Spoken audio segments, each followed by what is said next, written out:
नमस्कार साथियों। आज जैसा कि आप जानते हैं दतिया उपचुनाव जो फ़ेमस है इस समय, अपने आप में एक रणभूमि बना हुआ है। और नरोत्तम मिश्रा जी, जो कि अब उनकी जगह तिवारी जी आ चुके हैं और उनके प्रचार-प्रसार में पूरा भाजपा लगा हुआ है। सभी की अपनी-अपनी राय हैं। इस बीच में हम ऐसे शख्स से बात करते हैं जो अपने आप में निर्माता हैं, जो बच्चों के निर्माता हैं देखा जाए, और नेशनल बिल्डर भी कहें तो उनको हम कुछ बड़ी बात नहीं होगी। इसी बीच में मुलाकात करते हैं शिक्षक अरविंद सिंह जी से, जो उनकी क्या राय है इस दतिया उपचुनाव के बारे में? जी। नमस्कार, मेरा नाम अरविंद है और मैं एक टीचर हूँ और इसके साथ-साथ मैं दतिया क्षेत्र से बिलॉन्ग करता हूँ। तो मेरा ऐसा व्यक्तिगत मामना मानना है कि अभी जो चुनाव होने वाला है, जो 30 तारीख को जिसका अभी चुनाव होगा और 3 तारीख को रिज़ल्ट आएगा, तो इसमें बीजेपी और कांग्रेस के बीच में एक बहुत कड़ी टक्कर है। बीजेपी के पास पूरी मशीनरी है, इनके पास अभी सीएम और इनके मंत्री, मिनिस्टर ज्योतिरादित्य सिंधिया जी, सभी लोग बड़े-बड़े गद्दावर जो नेता हैं, जो टावरिंग लीडर हैं, they are visiting, they are touring and they are promoting their party.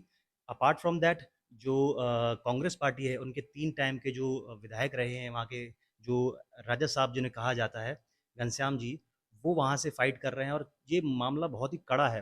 मतलब कोई ऐसा नहीं कह सकता जो वहाँ की जानकारी मेरे को समझ है, वो इस समय ऐसा लग रहा है कि दोनों में से कोई 100% ये नहीं बोल सकता कि नतीजा जो है इसी एक पार्टी को जाएगा।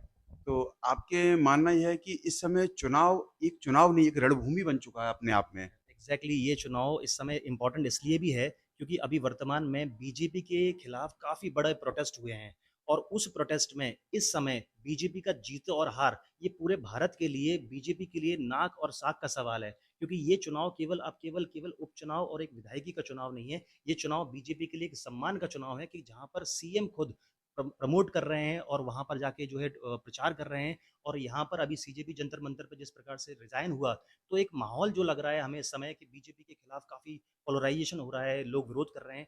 तो यहाँ पर अगर बीजेपी जीतती है, तो वो साबित करेगी कि हाँ, उसका क्रेडिबिलिटी है और पुराना उसकी साख अभी भी बनी हुई है और जैसा हम देख रहे हैं कि अभी मामला बराबर 50-50 है।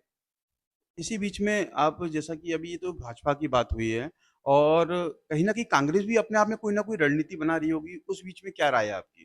डेफ़िनेटली कांग्रेस कोई छोटी पार्टी नहीं है, अपने समय की एक बहुत बड़ी पार्टी है, जिस समय उसका भले ही सही नहीं चल रहा हो, लेकिन कांग्रेस जो है वो कहीं न कहीं एंटी इनकम्बेंसी का शिकार हो सकती है क्योंकि एंटी इनकम्बेंसी उनका जो विधायक जिन्होंने नरोत्तम मिश्रा जी को हराया था, उनके काम भी धरातल पे उतने ज़्यादा नज़र नहीं आ रहे हैं। नरोत्तम मिश्रा जी के बारे में बहुत बड़ा ग्राउंड तैयार हो चुका था जीत के लिए, काफ़ी हद तक लोगों ने कहना शुरू कर दिया था कि नरोत्तम मिश्रा जी जो हैं क्लीन स्वीप कर देंगे।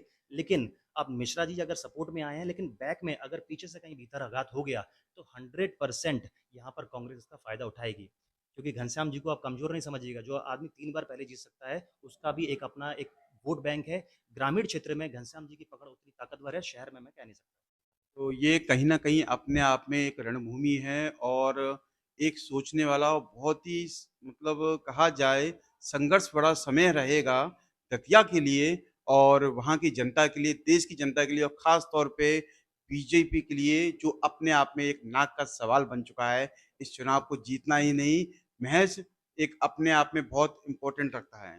तो इसलिए आप सभी की क्या राय है, कमेंट में ज़रूर बताएँ। बने रहिए प्रवीण के साथ अपना ग्वालियर न्यूज़।